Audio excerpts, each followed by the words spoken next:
Welcome to Read with Steve, a podcast where I read you a book from the public domain. This is episode 19, and we're starting a new book, The Varieties of Religious Experience by William James. Departing from our first two books, which have been fiction, I thought it might be interesting to venture into psychology. Please let me know what you think by writing to feedback at readwithsteve.com. I'm Steve, and it's time to read. The Varieties of Religious Experience, A Study in Human Nature, by William James, 1917. To CPG, in Filial Gratitude and Love. Preface. This book would never have been written had I not been honored with an appointment as the Gifford Lecturer on Natural Religion at the University of Edinburgh. In casting about me for subjects of the two courses of 10 lectures each, for which I thus became responsible, it seemed to me that the first course might well be a descriptive one on men's religious appetites, and the second a metaphysical one on their satisfaction through philosophy. But the unexpected growth of the psychological matter as I came to write it out has resulted in the second subject being postponed entirely, and the description of man's religious constitution now fills the 20 lectures. In Lecture 20, I have suggested rather than stated my own philosophic conclusions, and the reader who desires immediately to know them should turn to pages 511 to 519, and to the postscript of the book. I hope to be able at some later day to express them in a more explicit form. In my belief that a large acquaintance with the particulars often makes us wiser than the possession of abstract formulas, however deep, I have loaded the lectures with concrete examples, and I have chosen these among the extremer expressions of the religious temperament. To some readers I may consequently seem, before they get beyond the middle of the book, to offer a caricature of the subject. Such convulsions of piety, they will say, are not sane. If, however, they will have the patience to read to the end, I believe this unfavorable impression will disappear. For I there combine the religious impulses with other principles of common sense, which serve as correctives of exaggeration, and allow the individual reader to draw as moderate conclusions as he will. My thanks for help in writing these lectures are due to Edwin D. Starbuck of Stanford University, who made over to me his large collection of manuscript material, to Henry W. Rankin of East Northfield, a friend unseen but proved, to whom I owe precious information, to Theodore Florney of Geneva, to Canning Schiller of Oxford, and to my colleague Benjamin Rand for documents, to my colleague Dickinson S. Miller, and to my friends Thomas Wren Ward of New York, and Wincenty Lutoslawski, late of Krakow, for important suggestions and advice. Finally, to conversations with the lamented Thomas Davidson, and to the use of his books, at Glenmore, above Keene Valley. I owe more obligations than I can well express. Harvard University, March 1902. Lecture 1. Religion and Neurology. It is with no small amount of trepidation that I take my place behind this desk and face this learned audience. To us Americans, the experience of receiving instruction from the living voice, as well as from the books, of European scholars is very familiar. At my own University of Harvard, not a winter passes without its harvest, large or small, of lectures from Scottish, English, French, or German representatives of the science or literature of their respective countries, whom we have either induced to cross the ocean to address us, or captured on the wing as they were visiting our land. It seems the natural thing for us to listen whilst the Europeans talk. The contrary habit, of talking whilst the Europeans listen, we have not yet acquired, and in him who first makes the adventure it begets a certain sense of apology being due for so presumptuous an act. Particularly this must be the case on a soil as sacred to the American imagination as that of Edinburgh. The glories of the philosophic chair of this university were deeply impressed on my imagination in boyhood. Professor Fraser's Essays in Philosophy, then just published, was the first philosophic book I ever looked into, and I well remember the awestruck feeling I received from the account of Sir William, Hamilton's classroom, therein contained. Hamilton's own lectures were the first philosophic writings I ever forced myself to study, and after that I was immersed in Dugald Stewart and Thomas Browne. Such juvenile emotions of reverence never get outgrown, and I confess that to find my humble self promoted from my native wilderness to be actually for the time an official here, and transmuted into a colleague of these illustrious names, carries with it a sense of dreamland quite as much as of reality. But since I have received the honor of this appointment, I have felt that it would never do to decline. The academic career also has its heroic obligations, so I stand here without further deprecatory words. Let me say only this, that now that the current, here and at Aberdeen, has begun to run from west to east, I hope it may continue to do so. As the years go by, I hope that many of my countrymen may be asked to lecture in the Scottish universities, changing places with the Scotsmen lecturing in the United States. I hope that our people may become, in all these higher matters, even as one people, and that the particular philosophic temperament, as well as the peculiar political temperament that goes with our English speech, may more and more pervade and influence the world. As regards the manner in which I shall have to administer this lectureship, I am neither a theologian nor a scholar learned in the history of religions, nor an anthropologist. Psychology is the only branch of learning in which I am particularly versed. To the psychologist, the religious propensities of man must be at least as interesting as any of the other facts pertaining to his mental constitution. It would seem, therefore, that as a psychologist, the natural thing for me would be to invite you to a descriptive survey of those religious propensities. If the inquiry be psychological, not religious institutions, but rather religious feelings and religious impulses must be its subject, and I must confine myself to those more developed subjective phenomena, recorded in literature produced by articulate and fully self-conscious men, in works of piety and autobiography. Interesting as the origins and early stages of a subject always are, yet when one seeks earnestly for its full significance, one must always look to its more completely evolved and perfect forms. It follows from this that the documents that will most concern us will be those of the men who are most accomplished in the religious life and best able to give an intelligible account of their ideas and motives. These men, of course, are either comparatively modern writers, or else such earlier ones as have become religious classics. The documents humane, which we shall find most instructive, need not then be sought for in the haunts of special erudition. They lie along the beaten highway, and this circumstance, which flows so naturally from the character of our problem, suits admirably also your lecturer's lack of special theological training. I may take my citations, my sentences and paragraphs of personal confession, from books that most of you at some time will have had already in your hands, and yet this will be no detriment to the value of my conclusions. It is true that some more adventurous reader and investigator, lecturing here in the future, may unearth from the shelves of libraries documents that will make a more delectable and curious entertainment to listen to than mine. Yet I doubt whether he will necessarily, by his control of so much more out-of-the-way material, get much closer to the essence of the matter in hand.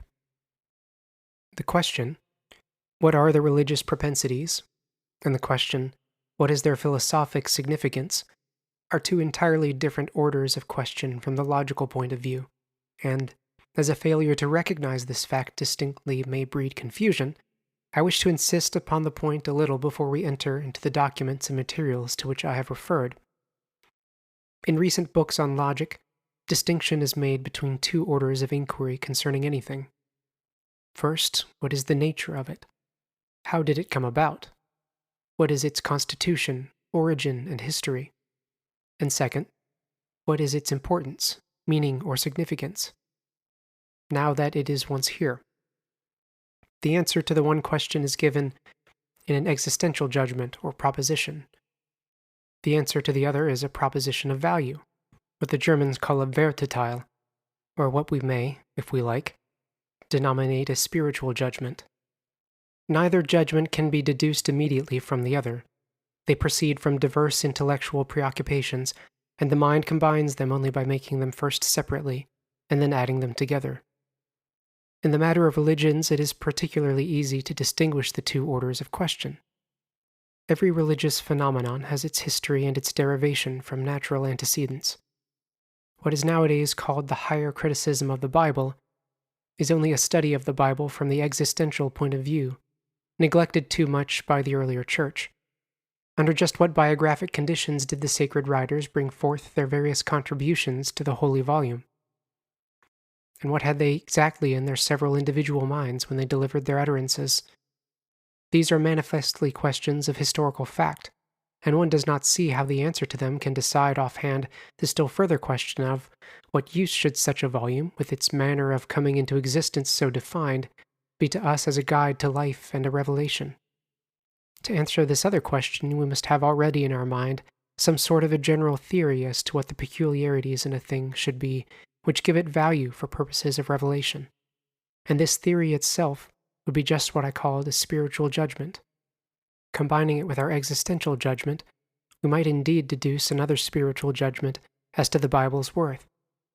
Thus, if our theory of revelation value were to affirm that any book, to possess it, must have been composed automatically, or not by the free caprice of the writer, or that it must exhibit no scientific and historic errors and express no local or personal passions, the Bible would probably fare ill at our hands. But if, on the other hand, our theory should allow that a book may well be a revelation, in spite of errors and passions and deliberate human composition, if only it be a true record of the inner experiences of great-souled persons wrestling with the crises of their fate, then the verdict would be much more favorable. You see that the existential facts by themselves are insufficient for determining the value, and the best adepts of the higher criticism accordingly never confound the existential with the spiritual problem. With the same conclusions of fact before them, some take one view, and some another, of the Bible's value as a revelation, according as their spiritual judgment as to the foundation of values differs. I make these general remarks about the two sorts of judgment, because there are many religious persons, some of you now present possibly are among them, who do not yet make a working use of the distinction, and who may therefore feel at first a little startled at the purely existential point of view from which in the following lectures the phenomena of religious experience must be considered. When I handle them biologically and psychologically, as if they were mere curious facts of individual history, some of you may think it is a degradation of so sublime a subject, and may even suspect me, until my purpose gets more fully expressed, of deliberately seeking to discredit the religious side of life. Such a result is of course absolutely alien to my intention, and since such a prejudice on your part would seriously obstruct the due effect of much of what I have to relate, I will devote a few more words to the point. There can be no doubt that, as a matter of fact, a religious life, exclusively pursued, does tend to make the person exceptional and eccentric. I speak not now of your ordinary religious believer, who follows the conventional observances of his country, whether it be Buddhist, Christian, or Mohammedan.